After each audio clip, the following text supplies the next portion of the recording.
우리가 많이 아는 것이 참 중요하지만 몇 가지라도 제대로 아는 것이 중요합니다. 제대로 아는 것이.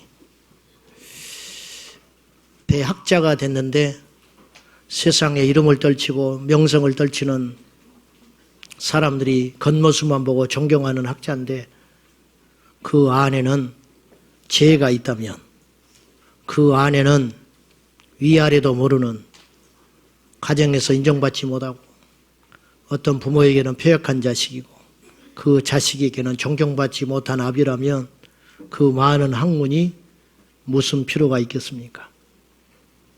옛날에 우리 어르신들은 시골에서 농사 짓고 그냥 그럭저럭 사는 촌부들이었습니다. 그렇지만 그분들은 위아래를 알았고 이웃과 나눠 먹을 줄 알았고 남에게 해를 끼치면 벌이 무서워서 양심껏 그렇게 살지 않으려고 몸부림을 쳤던 진짜 제대로 아는 분들이었는데 오늘은 세상의 학문은 갈수록 많아지고 말처럼 정보의 홍수 속에 살아가는데 세상이 이처럼 폐역하고 악한 것은 사실은 알지 못하기 때문이 아닌가 싶습니다. 어릴 때 제가 보았던 드라마가 생각이 나요. 그때 그 주인공이 이순재였어요. 이순재 씨. 이순재 씨가 그 드라마에서, 단편 드라마에서 어떤 역으로 나왔냐면 저명한 학자인데 어떤 학자냐? 부부 전문가, 가정회복 전문가예요. 그러나 이분이 굉장히 인기 있는 강사예요. 그래서 가서 강연을 하면 감동에 기립박수를 받고 막 이런 분이야. 근데 어느 날 강연을 하러 갔는데 많은 주부들이 모였는데 거기서 멋지게 강연을 했어요.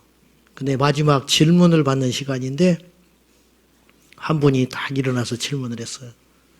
선생님 강의를 제가 참 감명 있게 들었습니다. 근데 선생님 아내가 오늘 생일이라면 선생님은 어떻게 하시겠습니까? 이렇게 질문을 했어요. 그 질문을 던진 사람이 자기 아내였어. 자기 아내. 자기 아내가 그 자리 강연에 와서 듣고 있었어요. 순간 이순재 씨가 당황합니다. 왜 당황을 했냐면 강연은 그렇게 자기가 멋들어지게 하고 돌아다니면서 박수를 받는 사람이지만 자기는 자기 아내의 생일을 잊어버렸어. 오늘 아침이 자기 아내의 생일이었어. 같이 살고 있는 아내는 마음이 멍들어 있다는 걸 몰랐던 거예요. 어색한 침묵이 흐르더니 이분이 이렇게 이야기를 했어요. 오늘 생일을 내 아내가 맞이했다면 난 오늘 저녁 퇴근길에 장미를 한 다발 사서 그의 사랑하는 아내의 품에 안겨주겠습니다. 이렇게 이야기했어. 그러니까 또 막 주부들이 또 박수를 쳐, 속도 모르고. 그러니까 그 아내가 울어요.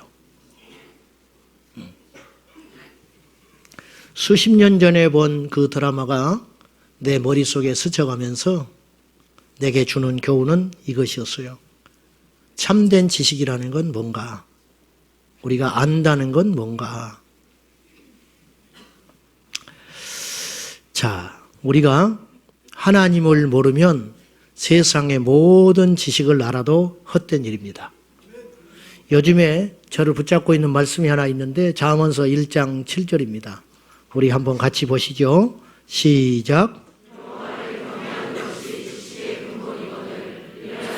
지혜와 훈계를 멸시하느니라. 여러분, 인생은 언제 달라지는지 아세요? 하나님을 알 때 달라져요. 이건 틀림없는 사실이에요. 우리가 안 변하는 것은 하나님을 몰라서 그래요. 제가 제법 일찍 사역을 시작했습니다. 제가 16세 교회를 나갔는데 첫 설교를 언제 했냐면 17살 때 했어요. 어떻게 살게 됐냐면 시골 교회학교 교사를 했어요. 없으니까. 근데 전도사님이 안 계셔. 그래서 교사들이 돌아가면서 설교를 한 거예요.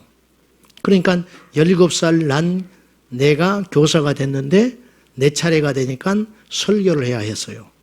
얼마나 떨렸는지 그날 전에 잠을 몇 날 며칠을 못 자고 설교 준비를 해가지고 교회 나가서 1년 반 된 사람이 17살 난 꼬마가 주일학교 아이들을 놓고 설교를 하는데 그중에 우리 조카가 3명이 앉아 있었어. 주일학교 학생 중에. 우리 큰형님 조카가 셋이 앉아 있고 나는 20, 30명 앉아 있는 애들한테 설교를 하는 거예요. 그때 제가 이렇게 설교했어요. 여러분 살아온 인생의 뒤를 돌아봐라. 주일학교 1학년에서 6학년까지 앉혀놓고 여러분의 살아온 인생을 돌아봐라. 명설교는요 쉬운 설교더라고. 근데 설교를 못하니까 어려워. 말하는 나도 모르겠고 듣는 아이들도 못 알아들어. 그래가지고 여러분 살아온 인생의 뒤를 돌아봐라 그랬더니 인생이니 뭐니는 모르고 뒤를 돌아보는 소리만 딱 듣고는 아이들이 저학년 애들이 앞에 앉아있는 애들이 뒤를 돌아봤어요. 일어나가지고. 그때 내가 그걸 잊지를 못해. 그렇게 어설프게 시작한 것이 21살 때부터 본격적으로 교회에서 설교를 했어요. 그러니까 오래 한 거지요. 나이에 비해서. 근데 그렇게 많은 설교를 하고 사역을 하면서 내린 최종 결론 100% 제가 주일학교 아이들, 중고등부 아이들을 가르치면서 내린 결론 그들이라도 어리더라도 예수 그리스도를 바로 알면 그들이 완전히 달라지더라는 거예요. 어른 보고 인사해라 말할 필요 없어요. 그들 안에 예수가 들어가면 아이들이 어른을 알게 돼요. 네 부모의 속썩이지 마라 말할 필요 없어요. 그 안에 예수가 들어가면 아이들이 완전히 바뀌어요. 그래서 여호와를 경외하는 것이 지식의 근본이에요. 하나님이 무서우니까 하나님이 나를 보고 계시니까 내가 이렇게 못 사는 거예요. 거짓말하지 마라 할 필요 없어요. 하나님을 경외하는 사람은 거짓말 못해요. 하나님을 경외하는 사람은 예배에 빠질 수 없어요. 하나님을 경외하는 사람은 하나님의 말씀 속에 살아가지 않을 수가 없게 된다는 거예요. 그러므로 모든 지식의 근본은 여호와 하나님을 의식하고 경외하는 것이라는 거예요. 이것만 딱 가르쳐주면 돼요. 근데 이걸 모르는 거예요. 이걸 모르니까 이 세상이 엉망진창이 되는 거예요. 또 하나는 우리는 말씀을 알아야 참된 하나님의 사람으로 살아갈 수 있습니다. 잠언서 29장 18절에 보면 이렇게 말씀에 써 있습니다. 우리 함께 봅시다. 시작.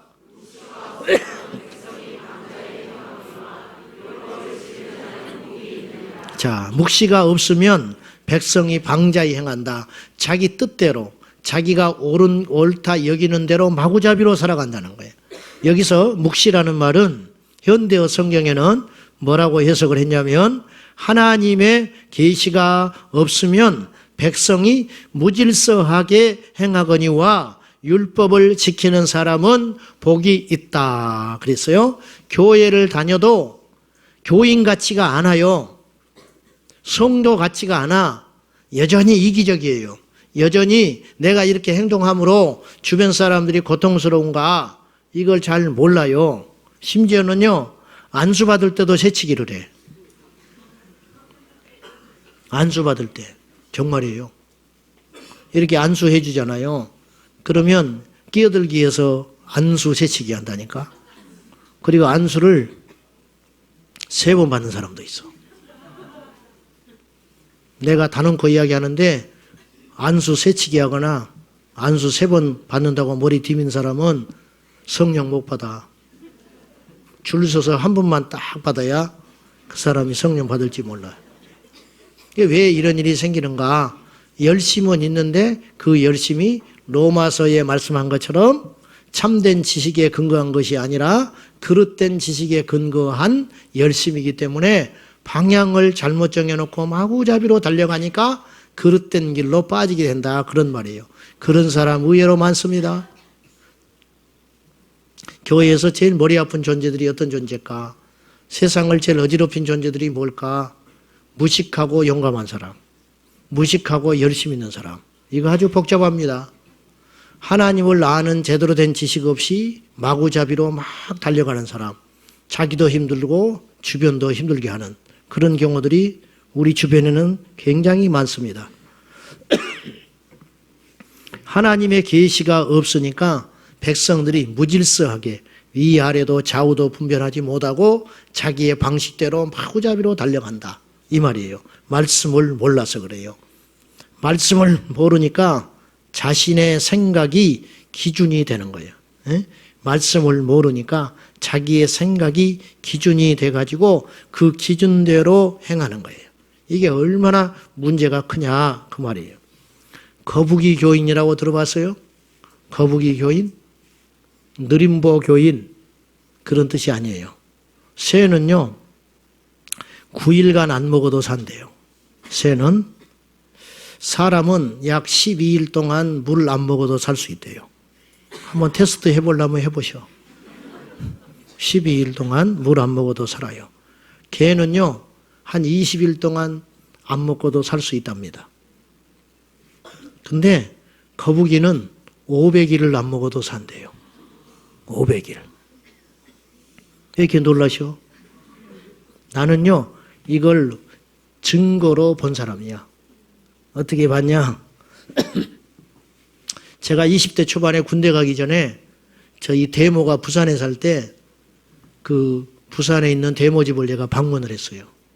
그런데 그 대모께서 같이 한 교회 안에서 주 안에서 교제하는 성도들이 있었어요. 같이 대화가 통하고 같이 말이 통해가지고 제가 이렇게 방문을 했더니 저를 끌고 다니면서 그 집집마다 신방을 해주래요. 그래서 이제 가서 그 모인 사람들이 같이 예배를 드렸어요. 얼마나 좋은지 직장에 휴가를 내고 같이 2박 3일 동안 천국처럼 지냈어요. 저는 거기서 봤어요. 처음 봤거든요. 나이도 달라요. 뭐 살아온 배경도 완전히 달라. 그런데 우리 모두가 정말로 영이 하나가 됐어. 야, 천국이 이런 것이구나. 가지고 얼마나 좋은지 직장에 휴가를 내고 같이 지냈다니까요.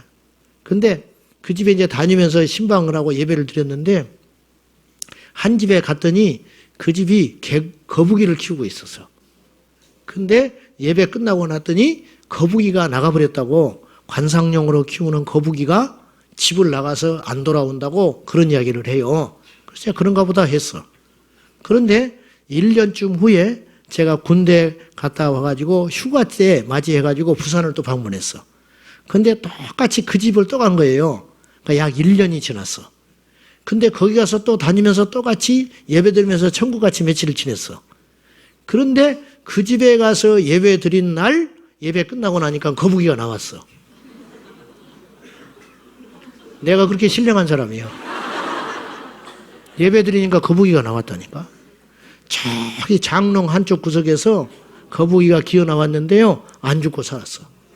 그러니 1년 동안 그 구석구석을 누비면서 집 나간 거북이가 그 방을 헤매고 다녔는데 발견이 안 된 거예요. 1년 동안.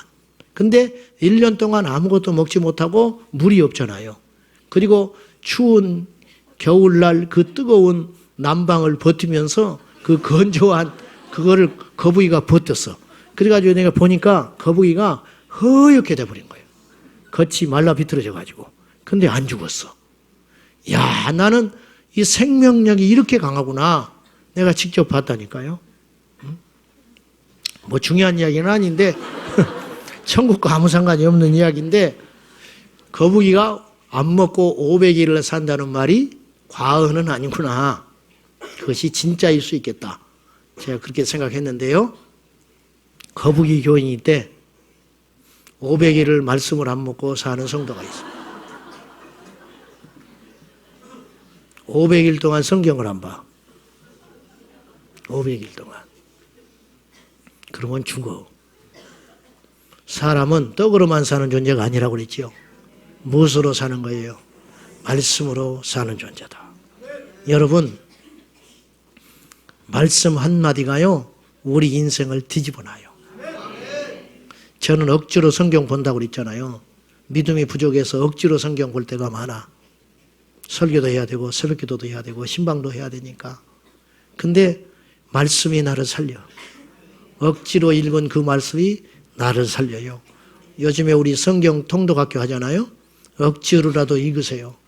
억지로라도 읽으면 그 말씀이 나에게 무기가 되어서 나의 인격을 지배하고 나의 습관을 지배하고 나의 삶을 지배하고 오른쪽으로 갈까 왼쪽으로 갈까 어디를 보면 돼요? 성경을 보면 돼.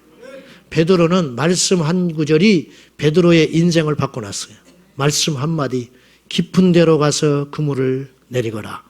이 말씀에 순종했는데 그 말씀 한마디로 베드로는 예수님을 만나고 그의 인생이 뒤집어졌을 뿐만 아니라 베드로만 바뀐 게 아니에요. 베드로를 통하여 수많은 인류가 예수께로 돌아왔어요.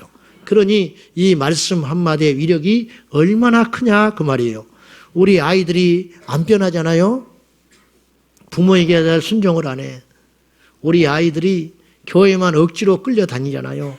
그 안에 예수 없는 아이들이 있어요. 우리 청소년들이.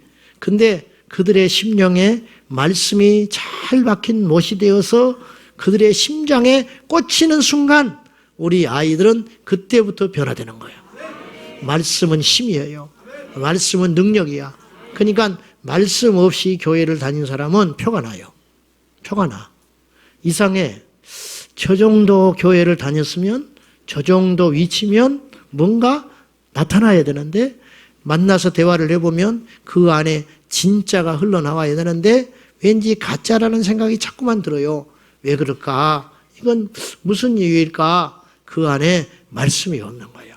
말씀이 없는 깡통 신앙인 되지 말고 말씀이 충만한 살아있는 능력의 성도님들 다 될 수 있기를 예수님의 이름으로 축복합니다. 교회를 다녀도 말씀을 모르면 하나님의 뜻을 알 수가 없어요. 하나님의 뜻을 모르니 제멋대로 살다가 자기 마음대로 인생을 설계하고 살다가 마지막에 죽게 되는 것이죠.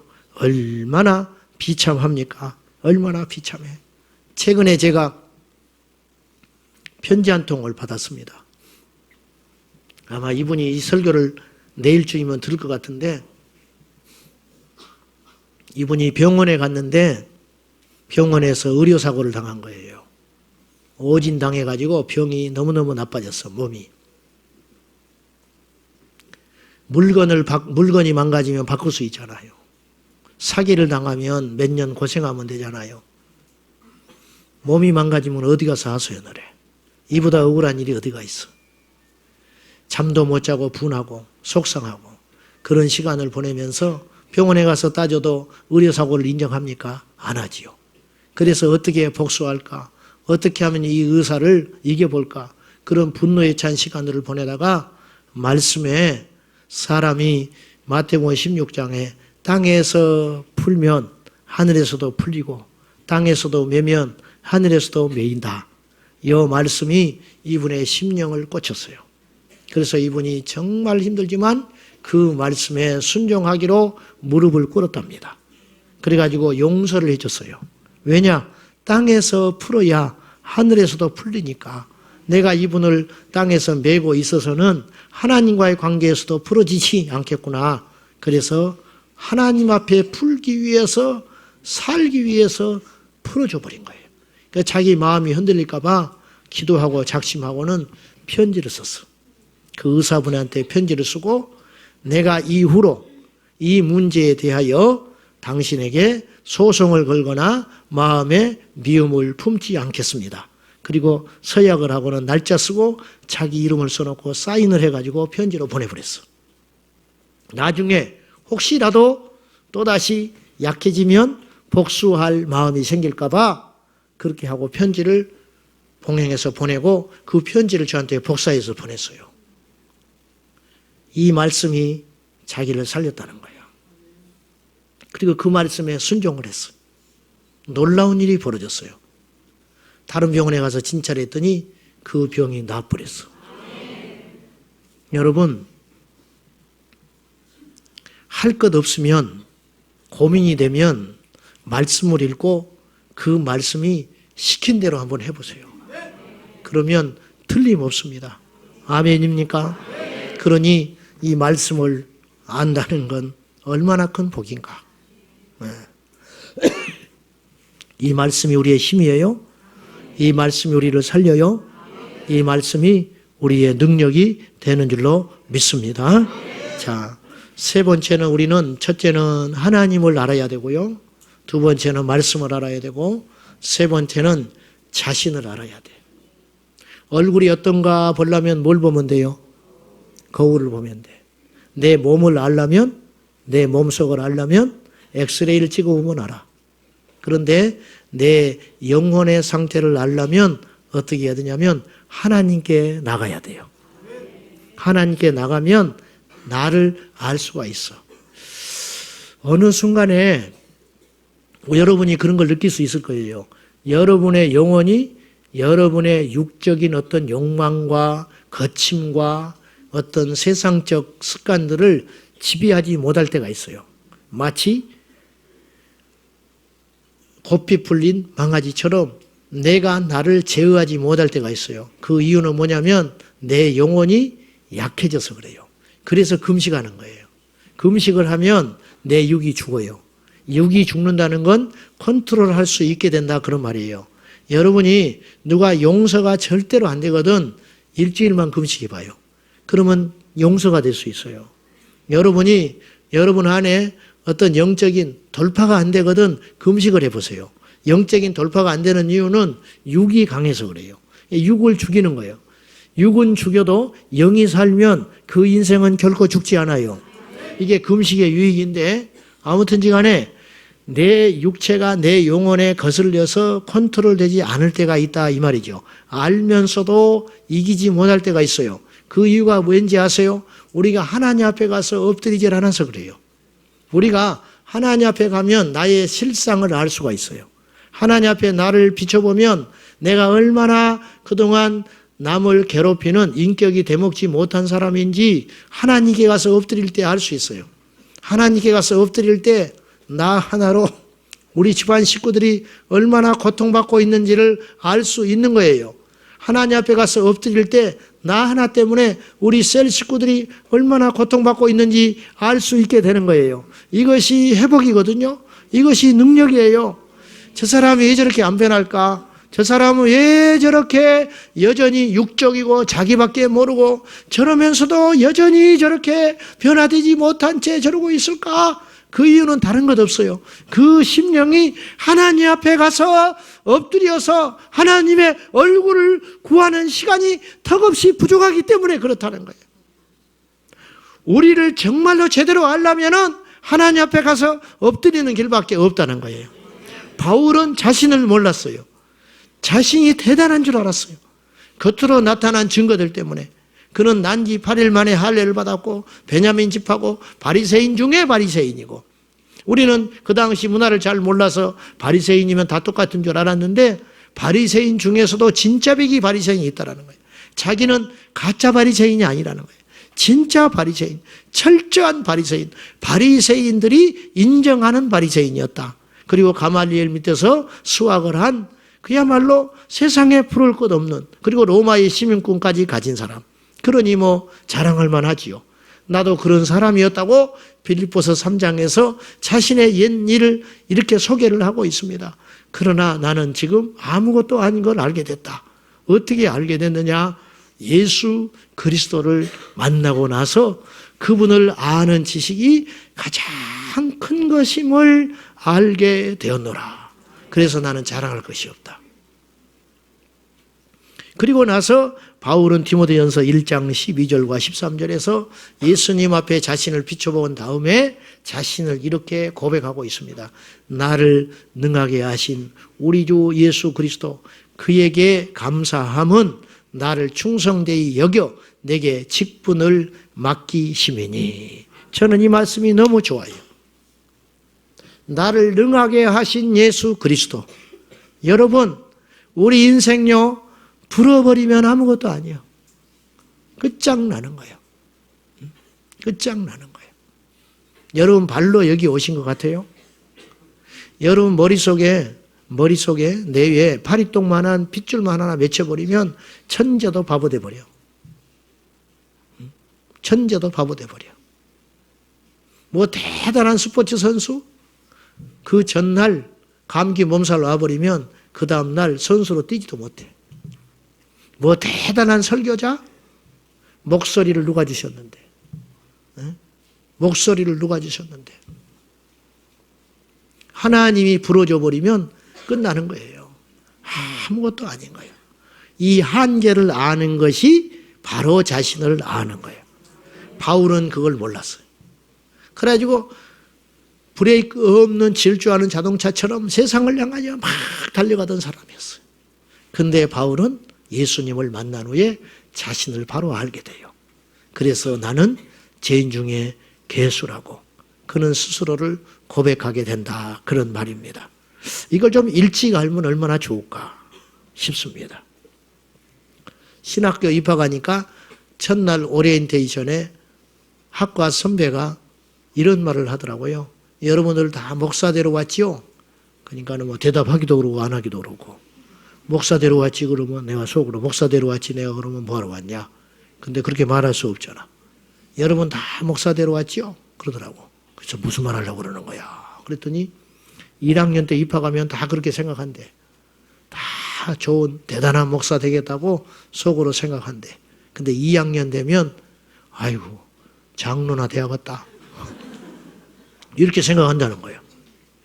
3학년쯤 되면 직급을 제가 말하는 게 아니에요. 3학년쯤 되면 나 그냥 집사라도 되면 좋겠다. 4학년 졸업할 때쯤 되면 나 교회나 똑바로 다니면 좋겠다. 그렇게 된다는 거예요. 도대체 그 말은 무슨 말이야? 이제 그 길이 알수록 만만치 않다는 걸 알게 될 거라는 거예요. 그 말이 그렇구나. 내가 그 생각을 했어요. 맞아요. 하나님을 섬기고 섬길수록 세상의 일은요, 할수록 능숙해져요. 무슨 말인지 아시죠? 눈 감고도 한다고 그러고, 그냥 습관에 따라 하기도 하고, 그렇게 할 수 있어요. 근데 하나님 앞에 우리가 서 있는 이 자리는 시간이 흐를수록 두렵고 떨림이 더 커지는 거예요. 왜냐? 나를 알게 되거든요. 우리가 얼마나 부족한지를 알기 때문에. 여러분, 아직도 여러분을 모릅니까? 우리는 죄인입니다. 용서받은 죄인일 뿐이에요. 우리는 죄인 중에 괴수예요. 그러니까 남 판단하지 마세요. 잘난 척하지 마셔. 주장하지 마셔. 나만 옳다고 이야기하지 마셔. 나 대단한 사람이라고 말하지 마세요. 하나님 앞에 우리가 흙으로 돌아갈 아무것도 아닌 존재라는 것, 이것을 우리가 미리미리 알면 상처 줄 일도 없고 상처 받을 일도 없고 낭망할 일도 없고 불안할 염려도 없고 욕심 부릴 필요도 없는 거예요.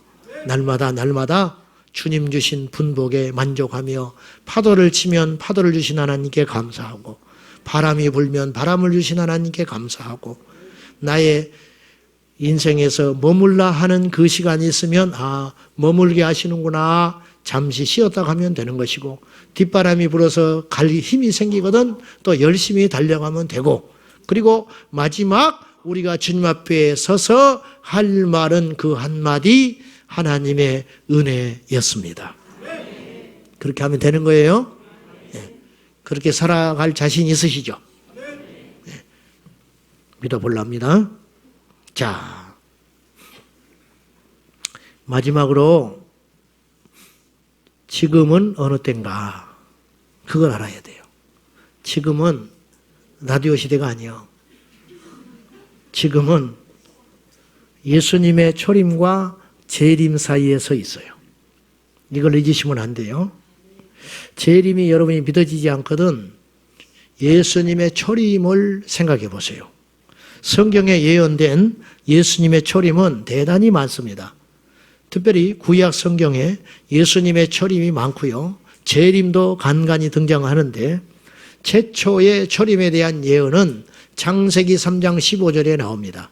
하나님께서 뱀에게 사단에게 저주하실 때 너는 여자의 후손의 뒷발꿈치를 상하게 할 것이고 그 여자의 후손은 네 머리를 상하게 할 것이다. 한마디로 너는 그를 십자가에 일시적으로 못 박아 죽여 승리하는 것처럼 보이지만 그 십자가에 못 박아 죽은 내 아들 예수는 네 머리를 깨부셔 완전히 승리하게 될 것이다. 엄청난 이야기예요. 여러분 거기서 여자의 후손이라는 말이 나와요. 이 엄청난 이야기예요. 아무리 모세가 썼다고 해도 100번 양보해서 모세가 자기 생각으로 썼다고 치다 해도 지금부터 3,500년 전에 그거 쓰여진 건 역사적 사실이니까, 틀림없는 사실이니까 100번 양보해서 뭐 사람이 각색을 했고 후대에 사람들이 고쳤고 어찌 별 말을 다 해도 모세가 3,500년 전에 BC 1,500년 그가 살았을 때에 남긴 문서인 건 변할 수 없는 진실이니까 거기 나온 말씀에 여자의 후손이라는 단어가 등장했다고 하는 것은 엄청난 말씀이라는 거예요. 엄청난 말씀. 여자의 후손, 저와 여러분은 다 남자와 여자의 후손이에요. 이 창세기 3장 15절은 이사야서 7장 14절과 맥을 같이 해요. 보라, 처녀가 잉태하여 아이를 낳으리니 그 이름을 임마누엘. 우리 예수께서 승천하여 올라서 가시기 전에 보라, 세상 끝날까지 내가 너희와 항상 함께 하리라. 임마누엘 하리라.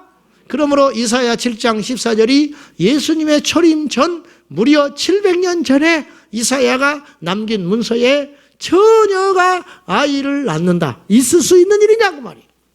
만약에 아직까지 예수님의 초림이 우리 인류 역사상 일어나지 않았다면 제가 그 말씀을 가지고 설교를 한다면 이사야서 7장 14절을 반드시 오역할 가능성이 많아요. 무슨 말이냐? 처녀가 잉태하여 아이를 낳는데 그 아이가 우리 메시아가 될 것입니다. 이렇게 설교할 때 저는 이렇게 설교할 수 있어요. 그 설교를 문자적으로 해석을 못해요. 비유적으로 설교를 하는 거예요. 처녀란 그 정도로 순결한 여인에게서 메시아가 나온다는 것입니다. 그럼 우리는 모르고 아멘 할 거라고. 그러나 그 설교는 틀린 설교라니까요.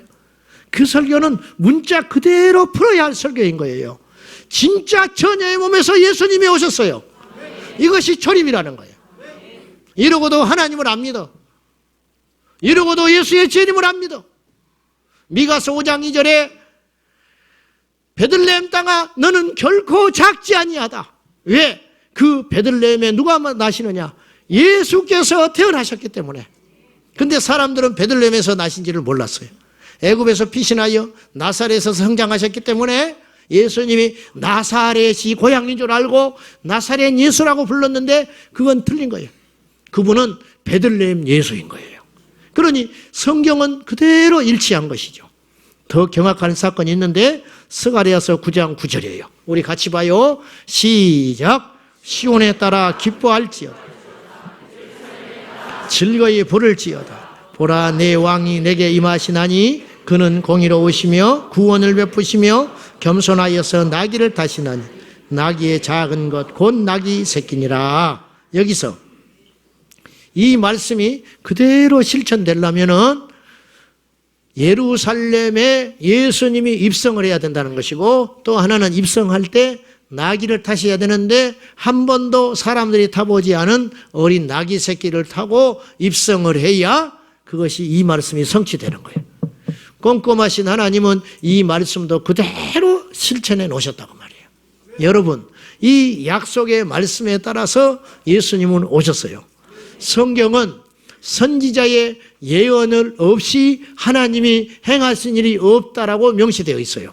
예수님의 재림도 마찬가지. 근데 문제는 예수님의 초림이 이렇게 구약 성경에 곳곳에 널리 퍼져 있거늘 조금만 믿음을 가지면 알 수 있는 내용이거늘 그 당대의 쟁쟁한 성경학자들과 율법학자들이 예수님이 초림하셨을 때 누구도 깨워서 그분을 맞이하지 못했다는 데 문제가 있는 것이.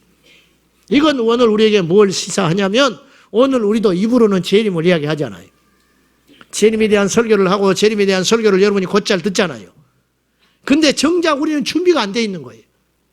정말 주님이 오셨을 때 어쩌면 우리는 깨워서 그분을 맞이하지 못하고 세상 일에 취해 있을 수 있다라는 거예요. 잘난 사람은 잘난 대로, 고통스러운 사람들은 삶의 고난의 문제에 파묻혀가지고, 돈을 버는 사람은 돈을 버는 재미에 빠져가지고, 세상 연락에 취한 사람은 세상 연락에 취하여 있으므로 예수님이 정작 다시 그 생애 가운데 재림하셨지만은 그분을 맞이하지 못할 그리스도인은 얼마나 많은가? 이것이 남의 이야기가 아니라는 거예요. 사랑하는 성도 여러분, 우리 교회 모든 성도님들은 예수님 다시 오실 때 벌거벗은 자로 그분을 맞이하는 것이 아니라 깨어서 그분을 맞이해야 된다는 거예요. 노아의 홍수도 마찬가지였어요. 노아의 할아버지가 무드셀라입니다. 무드셀라가 969세를 살아서 유명하잖아요. 무드셀라가 969세를 살았는데 여러분 창세기 5장에 가서 족보를 따져보고 그 나이를 계산을 해보면 놀라운 일이 발생을 해요. 그게 뭐냐? 딱 맞아떨어져요. 에녹은 무드셀라의 아버지였던 에녹이 65세에 무드셀라를 낳습니다. 그리고 300년을 더 살다가 365살 때 승천해서 올라가요. 근데 성경에는 무드셀라를 에녹이 65세에 무드셀라를 낳았다 그렇게 써 있는데 그건 사실을 더 정확히 표현하면 이렇게 해야 마땅해요. 에녹은 65세에 아들을 낳고 그 아들의 이름을 무드셀라라고 지었다 이렇게 해야 맞는 거지요. 이제 그 말이지만 성경은 간편하게 그렇게 써 있는데 무드셀라라고 하는 이름이 갖고 있는 비밀을 알아봐야 돼요. 사람은 자식의 이름을 지을 때 부모의 생각과 가치관과 바램을 넣어서 이름을 지어요. 그래서 불교 신자들은 절대로 박모세라고 이름을 안 지어요.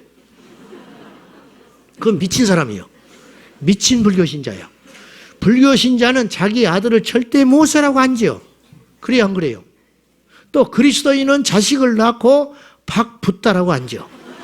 그건 미친 거야. 자식을 낳을 때 반드시 자식은 그 이름을 몰라. 그래서 나중에 커서 그 이름을 불만을 가진 사람도 있잖아요. 그러니 그 이름을 부모의 가치관과 신앙관에 따라서 이름을 지을 수 있다는 거예요. 그러므로 무드셀라라고 하는 이름이 갖는 그 의미를 생각해 보면 에녹의 믿음을 알아볼 수가 있어요. 근데 무드셀라라고 하는 이름이 어떤 이름이냐면은 앞에서 창 던지는 자 그런 뜻이에요.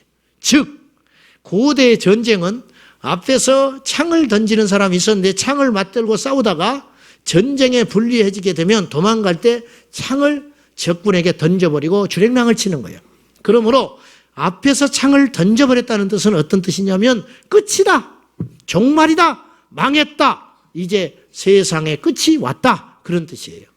에녹이 많고 많은 이름 중에 아들을 낳은 다음에 그 이름을 왜 이 세상 끝이다 그렇게 지었느냐? 내 아들 무드셀라가 죽으면 이 세상에 심판이 시작될 것이다 이렇게 이름을 지은 거예요. 그러면 에녹은 65세 때 어떤 엄청난 계시를 받았다는 거예요. 그 계시가 무엇일까? 유다서 1장 14절과 15절에 보면 에녹이 받은 계시를 유다는 기록을 하고 있습니다. 한번 읽어봐요. 시작.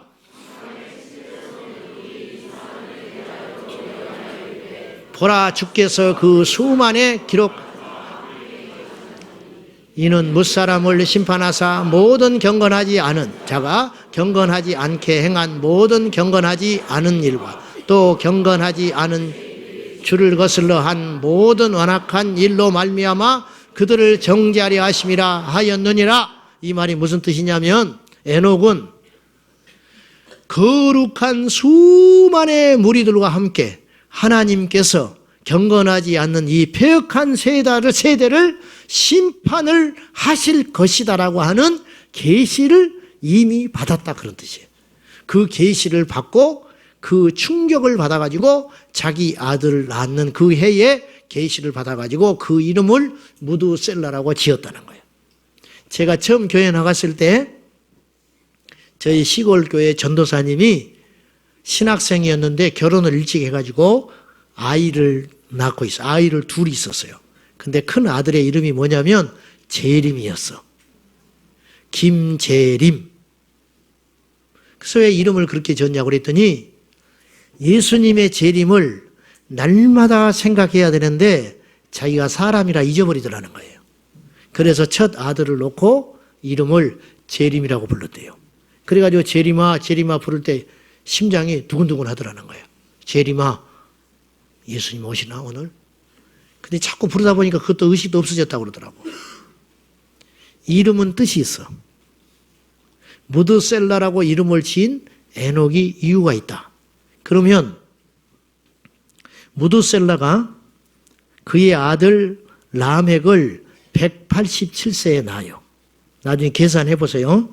187세에 낳고 그 이름을 라멕이라는 아들을 낳는데 라멕이 182세, 즉 무드셀라가 369세 되던 때, 할아버지 무드셀라가 369세 때 라멕이 아들을 낳는데 그 이름을 노아라고 지어요. 그러니까 369세에 무드셀라가 손주 노아를 본 거예요. 그런데 노아가 600세 때 홍수를 만나요. 그렇죠? 500살 때 새 아들을 낳고 방주를 건설한 다음에 600세 되던 해에 홍수를 만나는데 홍수가 밀어닥치기 7일 전에 여호와께서 노아에게 이제 7일 후에 홍수가 있으리라 이렇게 말씀을 하세요. 그러니까 그때가 몇 살이냐면 무드셀라가 969세 때, 무드셀라 969세 때, 노아 600세 때 홍수가 시작되어 전 인류가 멸망하게 되는 거예요. 그러니까 에녹에게 임한 하나님의 예언이 무드셀라가 죽을 때에 그 홍수가 시작됐다는 거예요. 그러면 학자들은 추측을 했어요. 어째서 7일 후에 홍수를 말씀하셨을까? 7일간 무드셀라 장례 치르라고 하나님께서 배려하셨다는 거예요. 놀라운 거예요. 사랑하는 여러분, 하나님은 살아계십니다. 이것만 알아도 우리는 충분해요. 근데 하나님이 살아계시는 걸 인정을 안 해. 그래서 패역하게 살아가는 거예요. 하나님이 살아계신 것을 인정을 안 해. 오늘 말씀에 힘써 여호와를 알자. 그분을 알자. 교회를 다닌다고 그분을 아는 게 아니야. 말씀을 알아야 돼요. 기도해야 그분을 알 수가 있어요. 성령을 받아야 그분을 알 수 있어요. 은혜를 받아야 그분을 알 수 있어요. 우리가 힘써 여호와를 아는 것. 우리 자녀들한테 세상의 학문, 세상의 어마어마한 유산 다 물려줬는데 하나님을 아는 지식을 물려주지 않고 우리가 죽으면 우리 자녀들은 지옥 가게 되는 거예요. 지옥을 가는 것뿐만 아니라 이 땅에 사는 동안 자기 사상이 기준과 가치가 되어서 제멋대로 사랑하고 제멋대로 결혼하고 제멋대로 직장 잡고 제멋대로 살다가 멸망길로 가게 되는 것이 우리 인생의 비참함이라 그런 말이에요. 여러분 얼마나 큰 은혜입니까? 하나님이 우리를 당신을 알도록 계시를 허락하여 주셔서 그분을 믿게 해 주셨다는 거, 이건 말로 감당할 수 없는 은혜인 줄로 믿습니다. 이 큰 선물 우리가 거저 받았어요. 여러분 그분의 이름을 찬양합니다. 그분의 이름을 높여드리는 거예요. 우리가 무엇이라고 그분을 알 수 있을까? 우리가 무엇이라고 우리가 이 자리에 와서 기도를 할까? 우리가 무엇이라고 감히 목사가 되고 우리가 무엇이라고 주의 제단에 제멋대로 드나들면서 하나님 앞에 기도하는 은혜를 주셨냐 그 말이에요. 다윗은 이 한 번의 예배가 그토록 사모하고 사모하여 주의 성전을 짓기를 그토록 소원했건만 하나님은 다윗에게 성전 짓는 걸 허락지 않았다 그 말이에요. 오늘 우리가 영적인 풍요로움의 시대에 살고 있어요. 엄청난 계시의 시대에 살고 있어요. 그렇기 때문에 그 귀한지를 몰라요. 성경을 보고 싶을 때 얼마든지 볼 수 있고, 예배를 드리고 싶을 때 나 홀로 예배를 드릴 수 있고, 하나님께 나와서 기도하고 싶을 때 언제든지 기도할 수 있고, 그러한 엄청난 영적인 축복 가운데 있음에도 불구하고 강팍한 우리 인생은 이 은혜를 은혜로 알지 못한 채 거저 받은 걸로 알고, 오늘이 지나면 내일이 또 오겠지, 내일이 지나면 다음에 또 오겠지, 이번에 은혜를 받지 못해도 다음에 또 은혜가 오겠지, 이런 교만함과 강팍함과 어리석은 가운데 살아가고 있으니 이 모든 이유가 무엇 때문에 일어난 일이냐? 여호와를 알지 못하기 때문이다. 모든 죄는 여기서 시작되는 것이에요. 모든 회복, 모든 시작, 모든 축복, 모든 것에 결국은 예수 그리스도를 바로 아는 것에서 시작된다는 걸 알고 우리 모두가 힘써 여호와를 아는데 전심전력하여 하나님을 알고 하나님을 만나며 그분을 영화롭게 하는데 우리의 삶의 전부를 투자하는 우리 모두가 될 수 있기를 예수님의 이름으로 축복합니다. 특별히 우리 젊은 세대들이여 힘써 여호와를 아십시오. 하나님을 만나십시오. 젊은 날에 세상의 정욕의 시간을 허비하지 말고 여기 나이 드신 분들이 다 그거 후회하고 있는 거예요. 젊은 날에 힘써 여호와를 알라. 세상에 가서 기웃거리지 말고 별것도 없어. 아무것도 없어. 세상 몰라도 돼. 하나님만 알면 세상을 능히 이길 수 있다는 거예요. 세상에 기웃거릴 것도 없고 죄의 근처에 기웃거릴 것도 없고 세상의 화려한 문화 가운데 몰라도 상관없어.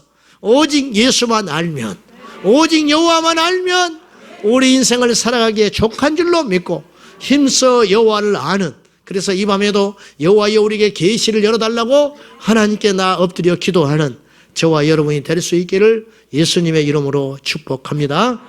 여호와를 알아야 됩니다. 말씀을 알아야 됩니다. 내 자신을 알아야 됩니다. 지금의 때를 아는 지혜가 우리에게 필요하다 하겠습니다. 기도하겠습니다. 하나님 아버지, 세상 사람들은 막연하게 인생을 살아갑니다. 자신이 어디로 왔다, 어떻게 살아야 하며 어디로 가야 하는지도 알지 못한 채 하루하루를 영혼이 없는 짐승처럼 살아갑니다. 그러나 예수 그리스도를 만난 우리는 그렇게 인생을 허비할 수 없습니다. 오늘은 어떻게 하나님을 영화롭게 할고, 오늘은 어떻게 거룩하게 살아볼고, 오늘은 어떻게 말씀대로 실천하며 살아가 볼고, 어떻게 하면 오늘 또 내 자신을 낮추고 깨트리고 죽여서 주님의 영광을 드러내 볼고 살리는 고민을 하게 되었으니 참으로 감사합니다.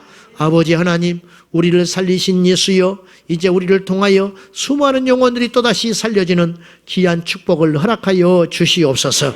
아버지, 오늘 이 밤에 사랑하는 성도님들, 부름받아 나온 우리 성도님들 모두 다 하나님 앞에 겸손히 엎드려 자신을 바로 알게 하시고 예수님을 바로 알게 하여 주시며, 특별히 오늘 이 밤에 참석한 우리 청년들이여, 예수 그리스도를 바로 만나서 저들의 인생이 세상에서 허비하는 것이 아니라 하나님 앞에 영화롭고 귀한 삶으로 드려지게 하여 주시옵소서. 이 땅의 젊은이들이 여호와를 알게 하여 주옵소서. 이 땅에 방황하는 수많은 영혼들이 예수 그리스도를 알게 하여 주옵소서. 주여 응답하여 주옵소서. 예수님의 이름으로 기도하옵나이다. 아멘. 뜨겁게 찬송하고 또 기도하고 은혜 받고 불 받고 가시기를 축복합니다. 이 말씀을 기억하며 우리 힘차게 우리 찬양하겠습니다. 오라 우리가 여호와의 산에 하나님의 전에 이르자. 하나님의 전에 이르자. 오라 우리가 여호와의 산에 올라 하나님의 전에 이르자. 한 번 더. 오라 우리가 여호와의 산에 올라 하나님의 전에 이르자. 오라 우리가 여호와의 산에 올라 하나님의 전에 이르자. 주님의 도를 배우고 주님의 도를 배우고 아멘. 주님의 길로 행하리.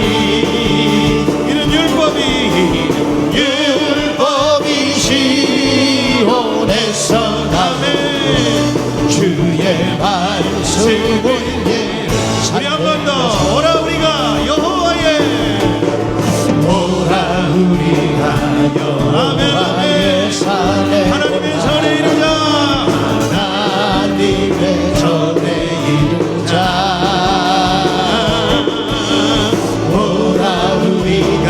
여호와의 산에 올라 하나님의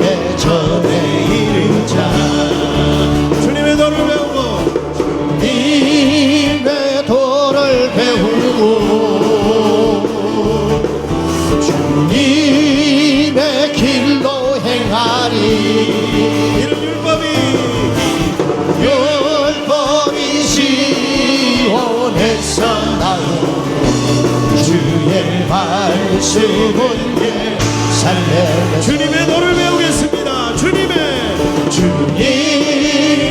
도를 배우고 주님의 길로 주님의 길로 행하리 율법이 시온에서 나오고 주의 말씀은 배우고 사모하는 예루살렘 마음으로 주님의 도를 배우고 주님의 도를 배우고 주님의 길로 주님의 길로 행하리 이는 율법이 시온에서 나오고 주의 말씀은 예루살렘 주님의 도를 배우겠습니다. 주님의 도를 주님의 도를 배우고 주님의 길로 행하리 이는 율법이 시온에서 주의 나오고 말씀은 주의 말씀은 예루살렘에서 예수보다 더 좋은 친구 없습니다. 예수보다 더 좋은 친구 없네 예수보다 더 좋은 친구 우리 한 번 더 예수보다 더 좋은 친구 없네 예수보다 더 좋은 친구 괴로울 때 다가와서 괴로울 때 다가와서만 평화주는 진실하신 나의 참 친구 외로울 때 찾아와서 친구가 되어준 사랑하는 나의 참 친구 주 예수 사랑하리라 나의 생명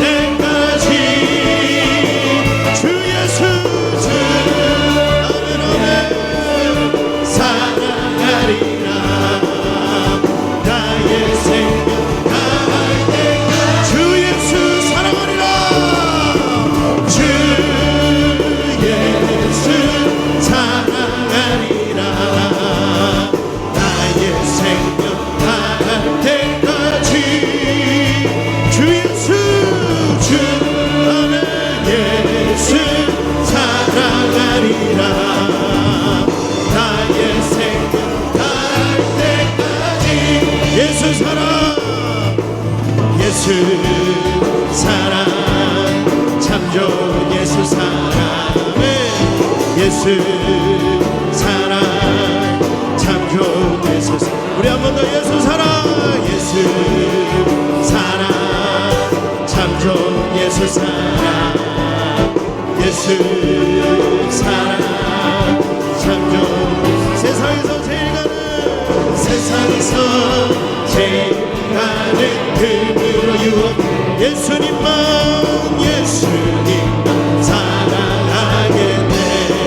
사랑하겠네 세상에서 제일 한 명예를 준다 예수님만 예수 아멘 따라가겠네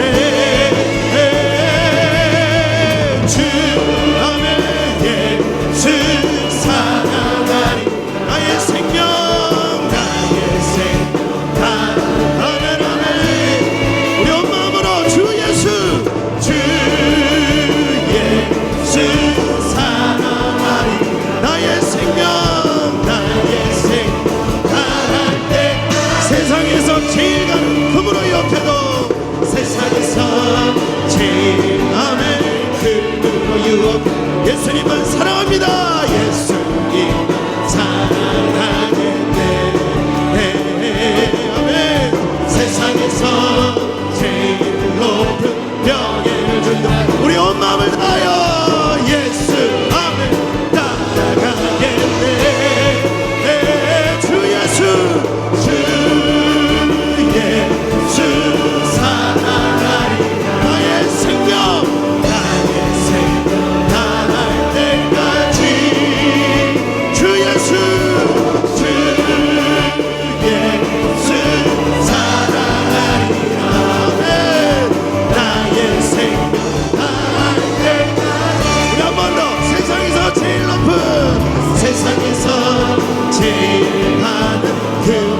이유 없네. 예수님만 사랑, 예수님만 사랑하네. 아멘 아멘. 세상에서 제일 높은, 세상에서 제일 높은 명예, 우리 온 힘을 다하여 예수님 따라가겠네. 주 예수 사랑하리라. 나의 생명, 나의 생명 다할 때까지 우리 온 믿음으로 주 예수 사랑하리라.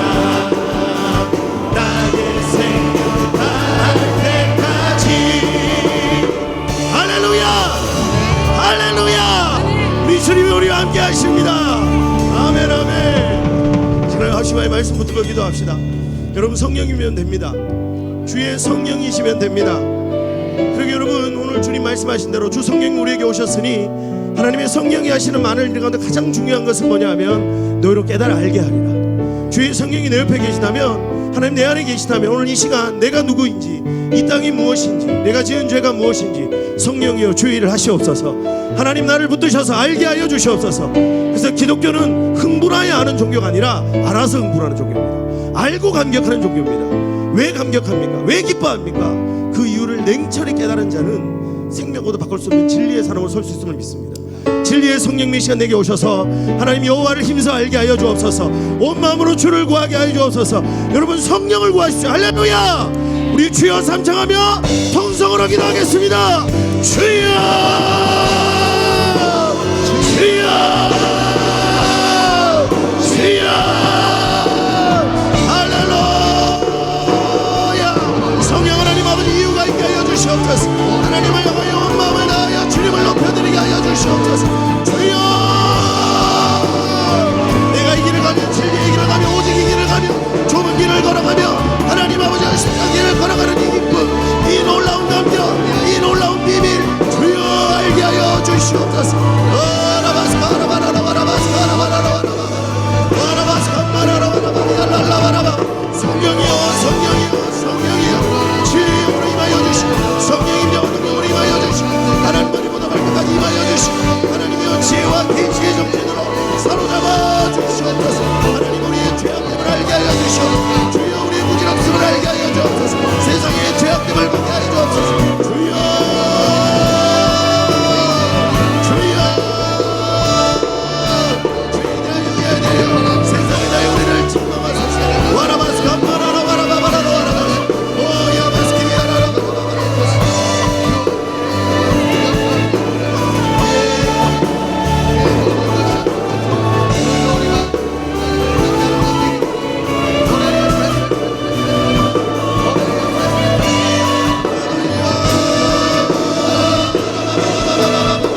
삶에 들려지는 주의 음성이 됨을 확신합니다.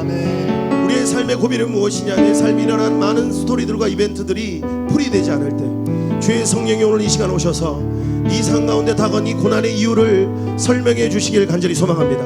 내 삶에 일어난 수많은 사건들과 이 많은 이벤트들이 내 삶에 왜 있어야 되는지를 깨닫는 순간 하나님 아버지 천지를 흔드는 주의 약속 앞에 아멘하며 일어날 줄 믿습니다.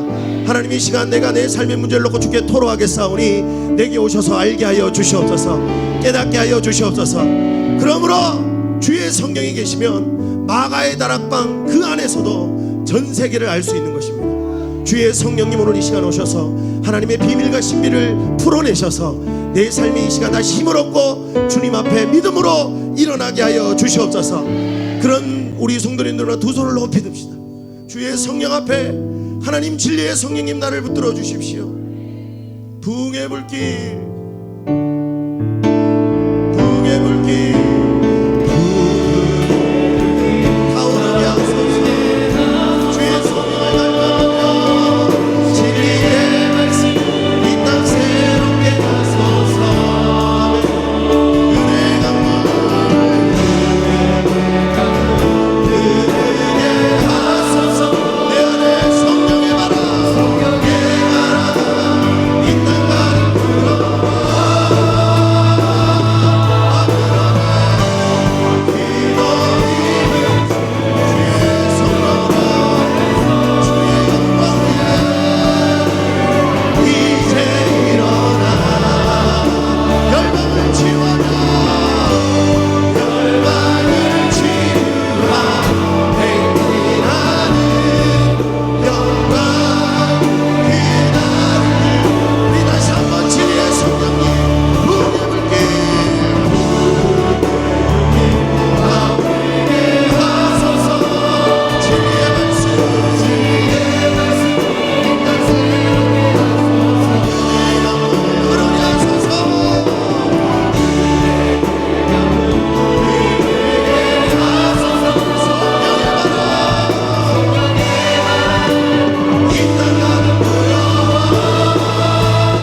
가를 기도합시다. 하나님 한나의 아기를 갖지 못하는 사건은 사무엘을 갖게 함으로 이스라엘 전체를 회복시킬 하나님의 사건이 하나님의 이벤트였습니다. 하나님 내 삶에 일어난 이 이벤트, 이 사건은 무엇입니까? 우연이 아니라 하나님의 놀라운 계획 가운데 있음을 믿습니다. 이 시간 찾아오셔서 나의 고난을 풀어내 주시옵소서. 나의 삶에 있는 모든 것들을 알게 하여 주시옵소서. 깨닫게 하여 주시옵소서. 두 손 높이 들고 주여 삼창하며 성령